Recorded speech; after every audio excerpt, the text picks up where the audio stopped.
Mel, what are your thoughts on Hunter Hess coming out and just identifying the fact that he's not super proud right now, and he's a little upset what's happening in America, and then Trump actually taking the time to call this kid a loser. What are your thoughts on that? Well, let's be careful about how we characterize what he said, because you don't want to put words in somebody's mouth. And I can't remember exactly what he said, but he said something on the lines of whether or not they align with his views or something like that.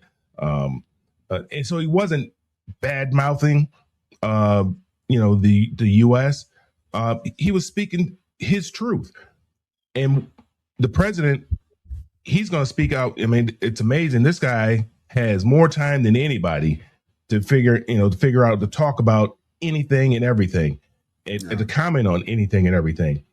And it was no different than his comment in regards to kneeling when Colin Kaepernick decided to take a knee.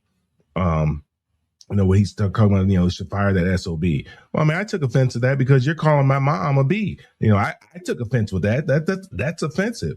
Now, what this young man said, and they kind of the media kind of sets these kids up, and it's unfortunate that he had to deal with that, and the backlash that came with it because the president got involved. The only reason why he received the backlash is because the president made his comment. And so it's unfortunate. This kid has worked extremely hard to get to where he is, and for somebody to set him up with that type of a question, shame on them. No, the president shouldn't be weighing in on everything.